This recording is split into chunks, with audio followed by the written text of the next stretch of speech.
मैं जानता हूं कि आज सुबह जो प्रेस कॉन्फ्रेंस हो रही है, आप सभी को आने में थोड़ा समय भी लगा होगा, क्योंकि मोदी सरकार के समय जिस प्रकार से ऐतिहासिक निर्णय हो रहे हैं, रात भर पार्लियामेंट चल रहा है, स्वाभाविक रूप से सांसदगण तो काम कर ही रहे हैं, मगर पत्रकार बंधु भी मेहनत मुशक्कत कर रहे हैं, रात भर जग रहे हैं। उसके कारण आपका भी बहुत साधुवाद और अभिनंदन। आज इस मंच पर मेरे साथ मौजूद है बंगाल के राज्य भारतीय जनता पार्टी के अध्यक्ष एवं केंद्र में मंत्री आदरणीय सुकांत मजूमदार दा। मैं उनका बहुत बहुत स्वागत करता हूं। और अभी जिस विषय पर हम प्रेस कॉन्फ्रेंस करने वाले हैं, उस विषय को लेकर उन्होंने जमीन पर आंदोलन भी किया है, युद्ध भी छेड़ा है, न्याय की गुहार भी की है। इसलिए आज मेरे कुछ विषय को रखने के पश्चात बहुत तफसील से उस विषय को माननीय मंत्री जी भी रखेंगे। आज का प्रेस कॉन्फ्रेंस बहुत ही गंभीर मुद्दे को लेकर है। बंगाल में क्या हो रहा है, आप में से हर कोई वाकिफ है। बंगाल की परिस्थिति, बंगाल का भ्रष्टाचार, बंगाल में दीदी की दादागिरी, यह आज पूरे भारतवर्ष में ही नहीं, विश्व में लोग देख रहे हैं। अभी ऑक्सफोर्ड में जाके ममता बनर्जी ने कहा कि मैं टाइग्रेस हूं। कोई टाइग्रेस कभी भ्रष्टाचार में लिप्त नहीं होता।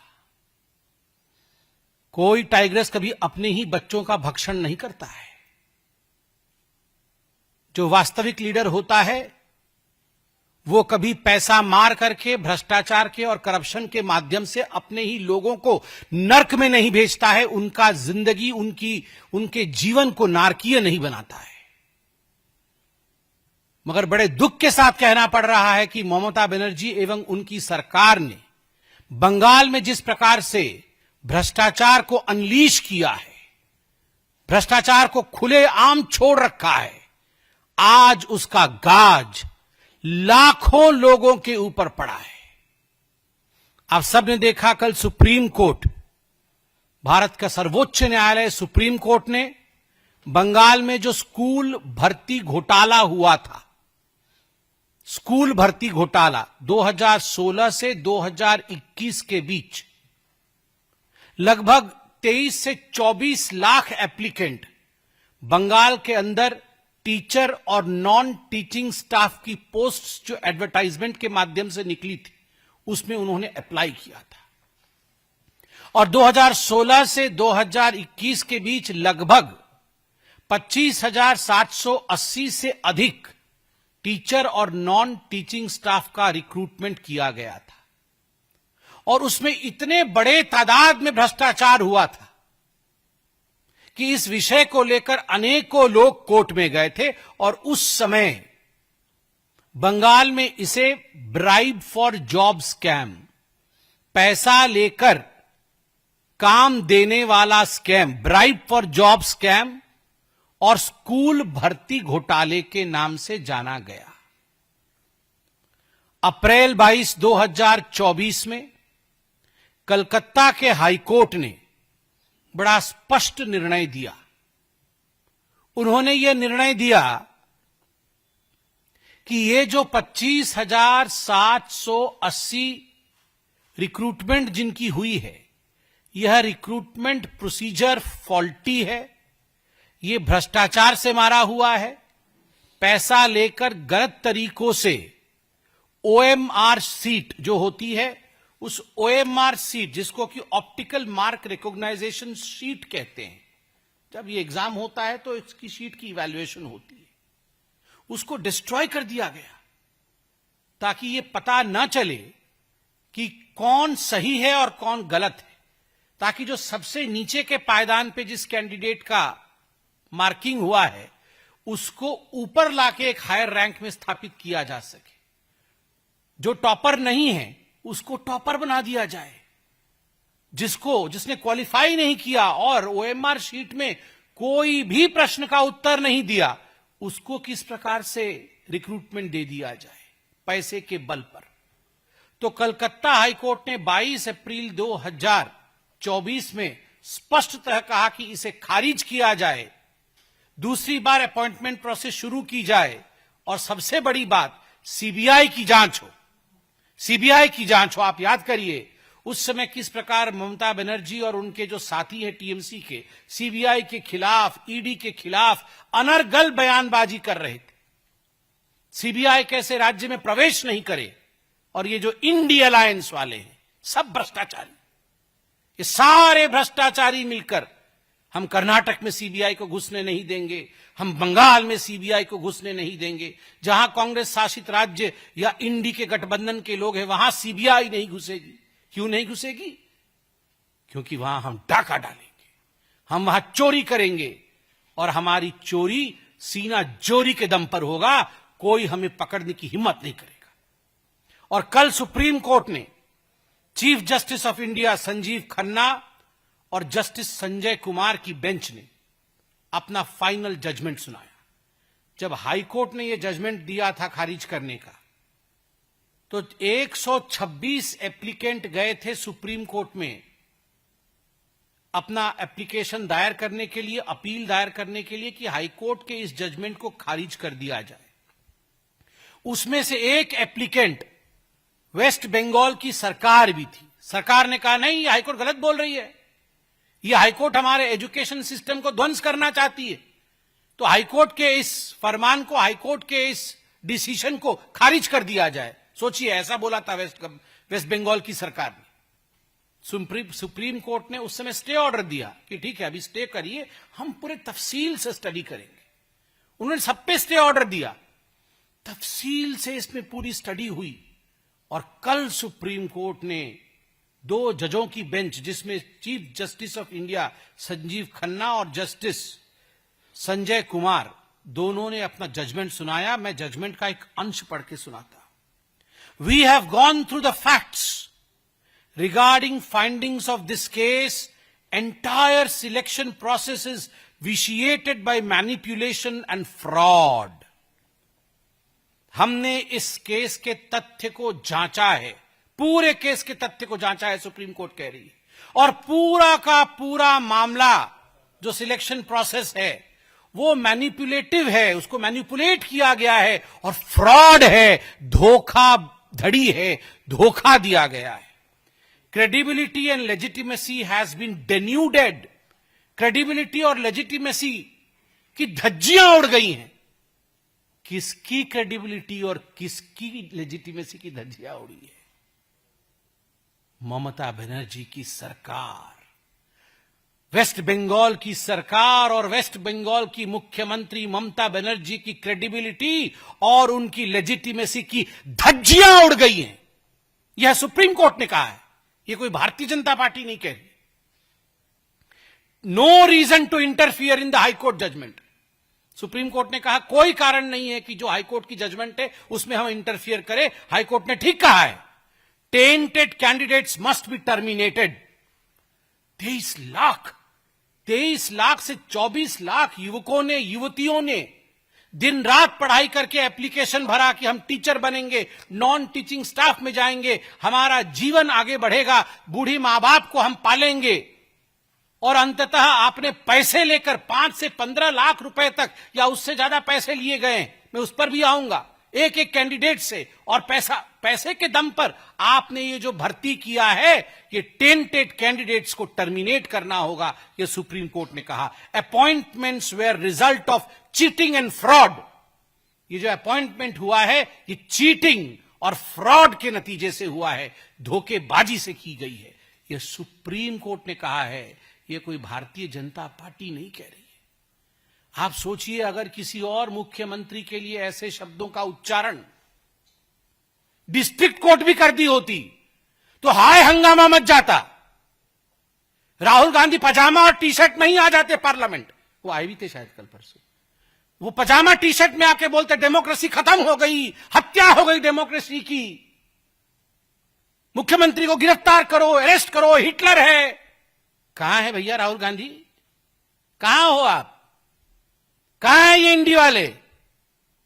आओ ना, ये डिस्ट्रिक्ट कोर्ट ने नहीं, सुप्रीम कोर्ट ने बताया है।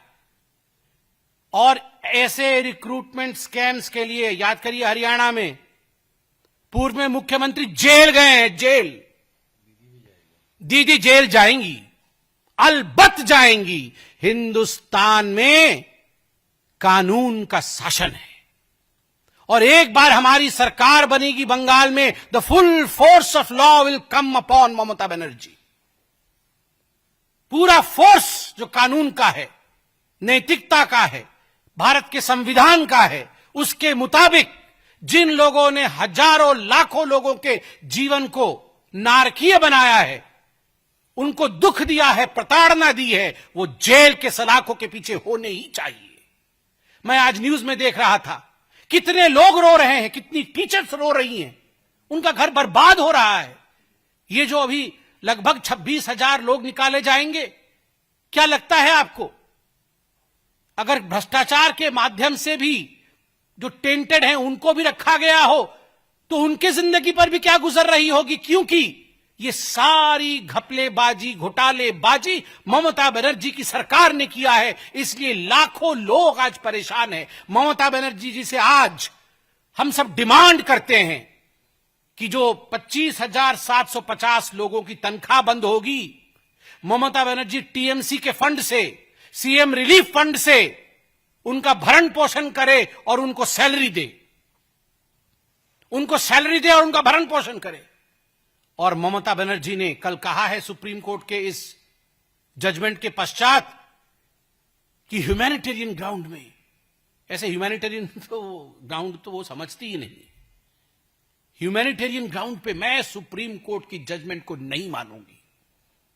आई will not comply by the orders of supreme court.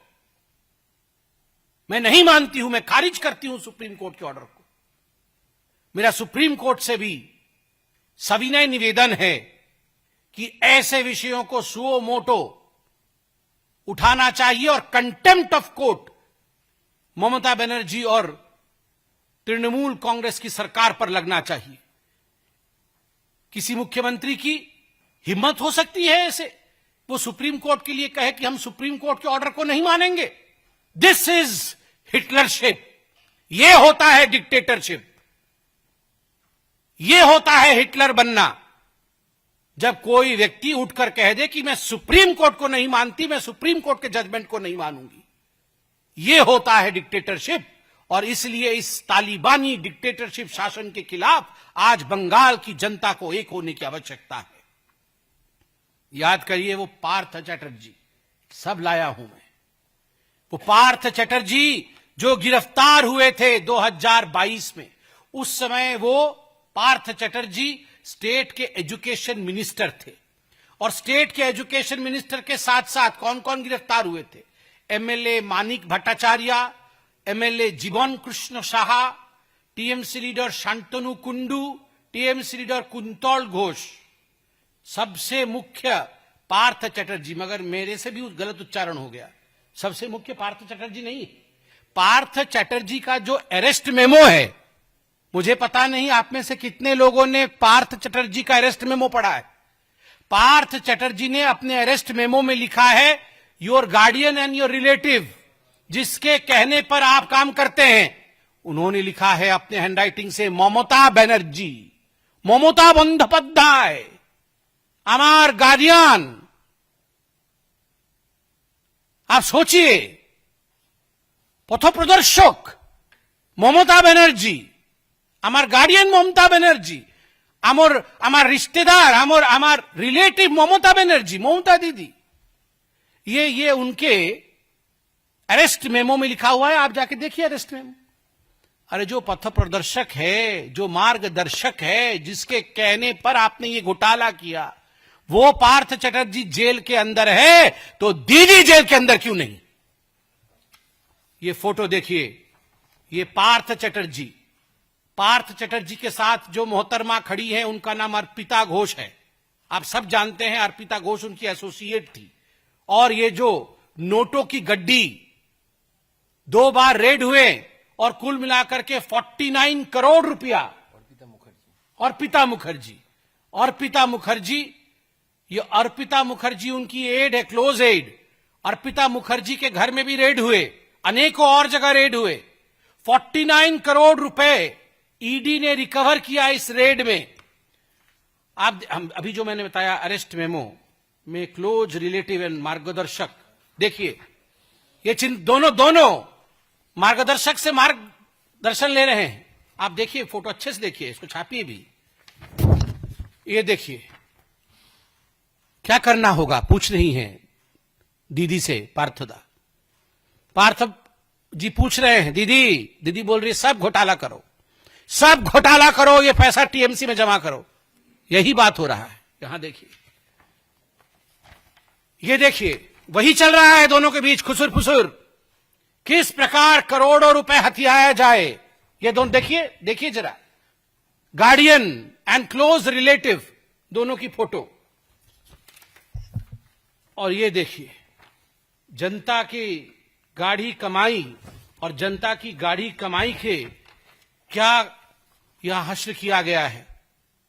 अरे ऐसे तो हमारे घर में झाड़ू मारेंगे तो गंदा कागज भी इतना नहीं निकलेगा। मतलब अभी गंदा कागज भी इतना नहीं निकलने वाला है। और हम लोग सब पॉलिटिकल लोग हैं, हमारे घर कई अखबार आते हैं, हम अखबार का ढेर भी लगा देना एक महीना का तो भी इतना नहीं लगेगा। और ये सब 2-2 हजार रुपए के नोट है। आप देखिए जरा, 49 करोड़ और न जाने कितने कितने कहां छुपा रखे होंगे, इलेक्शन में बांट दिए होंगे। और ये किसकी खून पसीने की कमाई है? ये वो जो 24 लाख एप्लीकेंट आए थे, उन 24 लाख एप्लीकेंट की खून पसीने की कमाई है, खून पसीने की कमाई। मुझे अब सिर्फ इतना कहना है कि Mamata Banerjee has no right to stay in power now. Mamata Banerjee को कुर्सी छोड़ना होगा, ममता बनर्जी को रेजिग्नेशन देना ही होगा। वो ह्यूमैनिटेरियज्म की बात करती है, मानविकता की बात करती है, मां माटी मानुष की बात करती है। अगर उनमें इतना भी तनिक भर भी कहीं सेंस ऑफ रेस्पॉन्सिबिलिटी बाकी है तो तुरंत आज के आज ममता बनर्जी को रेजिग्नेशन दे देना चाहिए, नंबर 1। नंबर 2, स्पष्ट रूप से हम कहना चाहते हैं जिन लोगों को निकाला जाएगा उन लोगों को तनख्वाह देने का काम ममता बनर्जी की सरकार करे। नंबर 3, हम जानते हैं ये जो मुद्दा है ये आज बंगाल का ही नहीं पूरे भारतवर्ष का एक बड़ा मुद्दा है।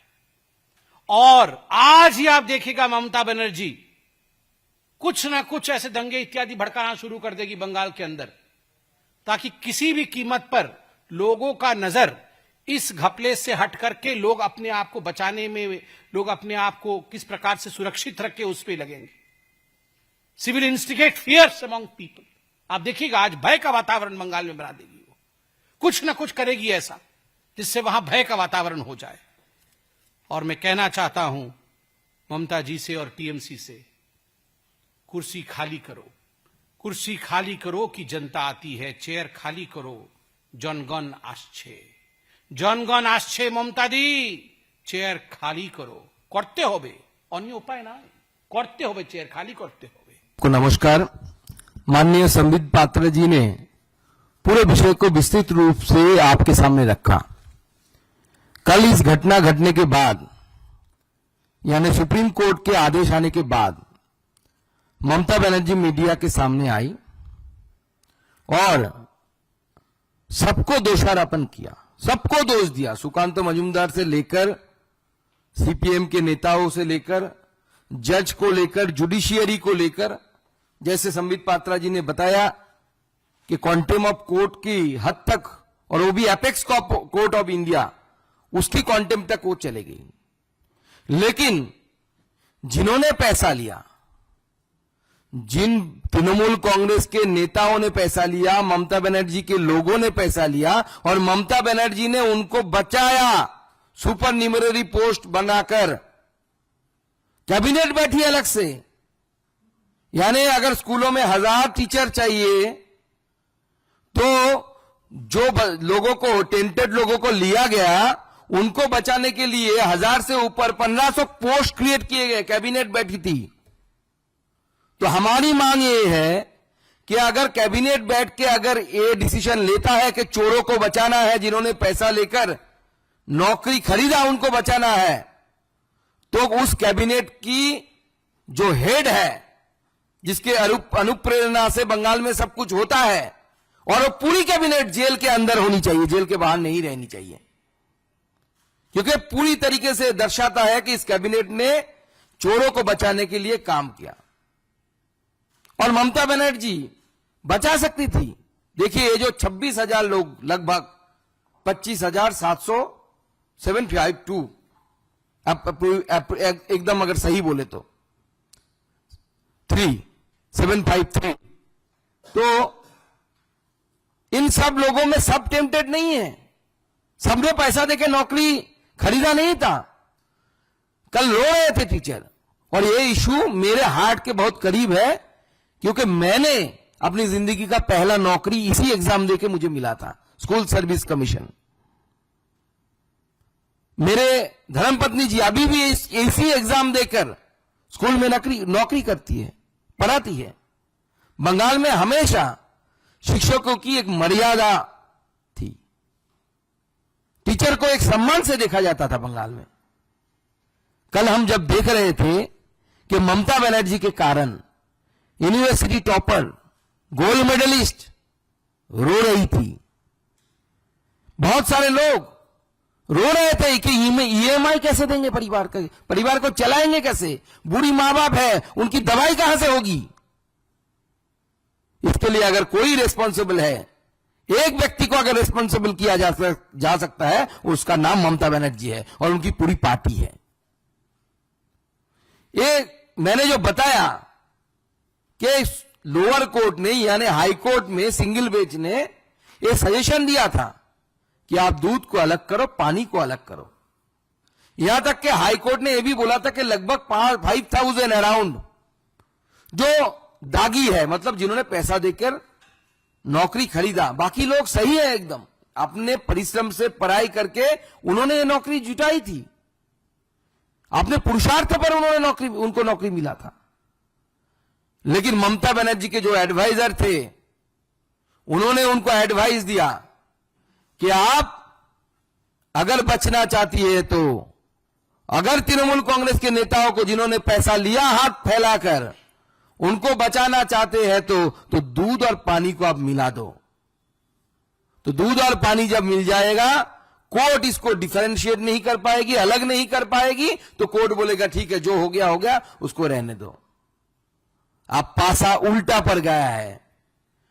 कोर्ट बोला है कि हाई कोर्ट ने भी बोला था, डिवीजन बेंच ने भी उसी राय को बहाल रखा था, और आप भारतवर्ष के सुप्रीम कोर्ट जो चीफ जस्टिस के नेतृत्व में बना, 2 जजेस की जो राय आया है, जो वर्डिक्ट आया है, वो स्पष्ट कर देती है कि ममता बनर्जी ने जो चालाकी की थी, वो चालाकी कोर्ट के सामने पकड़ी गई।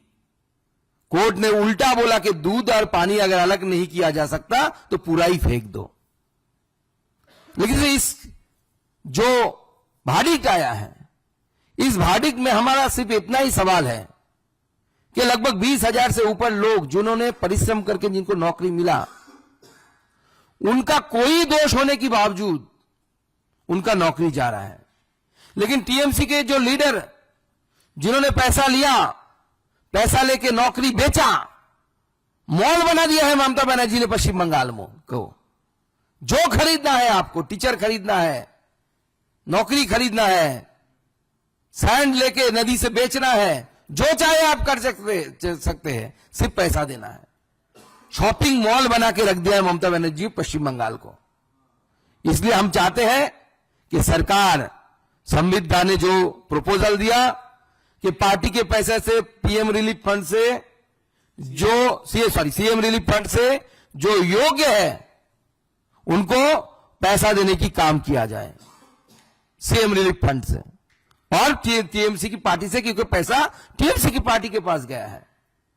और सिर्फ हम नहीं बोले, ऑडियो रिकॉर्डिंग है, आपको पता है कि ईडी एक दूसरा केस वहां पे चल रही है, जिसमें कालीघाटेर काकू बोल के एक कैरेक्टर है, जीवन कृष्ण भद्रो, उनका एक ऑडियो आया है जिसमें उस ऑडियो में बोल रहा है वो व्यक्ति बांग्ला में कि पार्थो लोभी है, लोभी मतलब बहुत लालची है, उसको 25 करोड़ देते हैं, अभिषेक को 20 करोड़ देते हैं।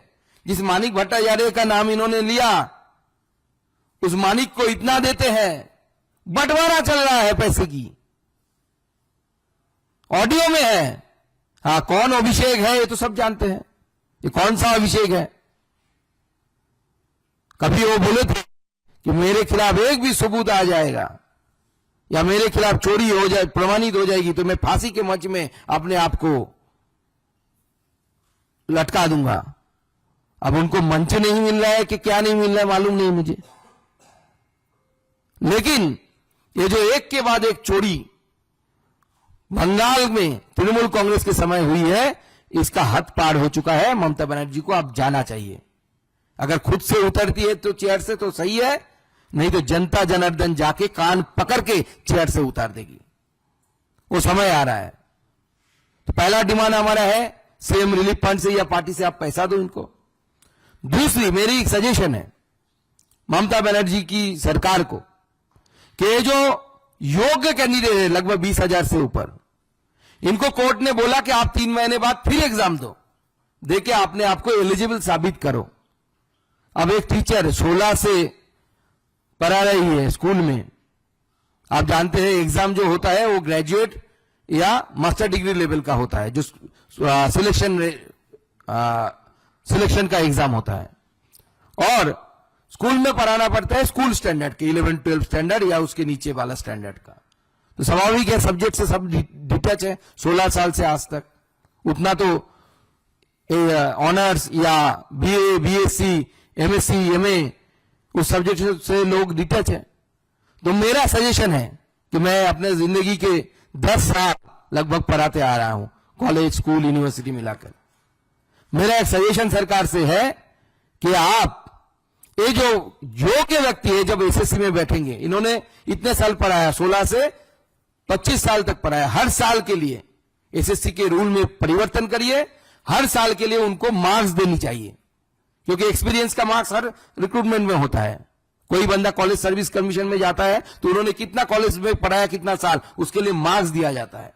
तो मेरा सजेशन एज ए टीचर मैं ये देना चाहता हूं सरकार को कि आप नियम में परिवर्तन करिए। इन सारे टीचरों को जो योग्य थे, जो टेंटेड है, जिन्होंने पैसा देके नौकरी मिला, उनके लिए नहीं, उनके साथ हमारी सहानुभूति है। लेकिन शिक्षा जैसे महत्वपूर्ण मामले में, और उस कौन सी शिक्षा, सरकारी शिक्षा, जहां पे आम आदमी के बच्चे जाते हैं, बच्चियां जाती है पढ़ने के लिए, उसके साथ कॉम्प्रोमाइज नहीं होनी चाहिए। और ममता बनर्जी ने कॉम्प्रोमाइज कराया है।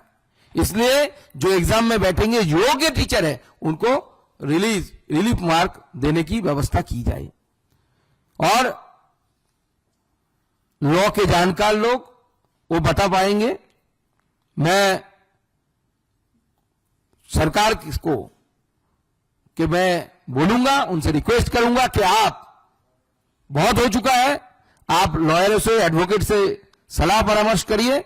अगर आर्टिकल 146 या किसी पे भी योग्य के लिए, योग्य जो टीचर है लगभग 20,000, उनके लिए अगर आप फिर से सुप्रीम कोर्ट में अगर कुछ कर सकते हैं, कुछ प्रावधान है, तो उसको भी एक्सप्लोर करना चाहिए योग्य लोगों को बचाने के लिए, क्योंकि ये लोग पूरे रास्ते में आ चुके हैं। ममता बनर्जी ने पूरी तरीके से बंगाल की भविष्य को खत्म कर दिया है। और मैं आपको बताता हूं, ये सिर्फ शुरुआत है। 8 तारीख को दूसरा केस खुलने वाला है, मतलब जो सुप्रीम कोर्ट ने स्टे ऑर्डर लगा के रखा है, जिसमें फिर से विचार होगा कि कैबिनेट में, जो मैं बात पहले ही बताया, कैबिनेट ने जो सुपर न्यूमररी पोस्ट क्रिएट किए हैं, इसके लिए फिर से कोर्ट सुनवाई करेगी। और मुझे भारत के जुडिशियरी पे पूर्ण विश्वास है, ममता बनर्जी या अभिषेक बनर्जी की तरह नहीं, जुडिशियरी पे पूर्ण विश्वास है कि इसमें जो दागी लोग हैं, यानी जो नेताओं ने दुष्कर्म किया, ममता बनर्जी ने और उनकी सरकार ने जो दुष्कर्म किया, इसका सजा भारत का कोर्ट, भारत का न्यायालय ममता बनर्जी को देगी। और जैसे संबित पात्रा जी ने बताया कि ओम प्रकाश चौटाला जी जो पूर्व सीएम रहे हैं हरियाणा के, वो इसी शिक्षक घोटाले में जेल गए थे। भारत के इतिहास में ममता बनर्जी दूसरा सीएम होने जा रही है जो जेल में जाएगी शिक्षक घोटाले में। कल ममता बनर्जी ने बोला कि मुझे जेल भेजना चाहते हो आप लोग। दीदी जान चुकी है, वॉल राइटिंग पढ़ ली है दीदी क्या होने वाला है। हम नहीं भेजेंगे दीदी। जो भारत की न्यायालय, भारत की जुडिशियरी आपको जेल भेजेगी क्योंकि आपने पाप किया है, पाप। आप अगर किसी के घर में चोरी करते तो एक आदमी का नुकसान होता। आप अगर नदी से सैंड उठा के बेच देते, हजारों लोगों का नुकसान होता, उस इलाके में रहने वाले रेवेन्यू का नुकसान होता। आपने शिक्षा के साथ खिलवाड़ की है। जनरेशन आफ्टर जनरेशन पश्चिम बंगाल की इसके लिए भुगतेगी, और इसके लिए कोई अगर जिम्मेदार है तो ममता बनर्जी जिम्मेदार है, और ममता बनर्जी की इसकी सजा मिलेगी।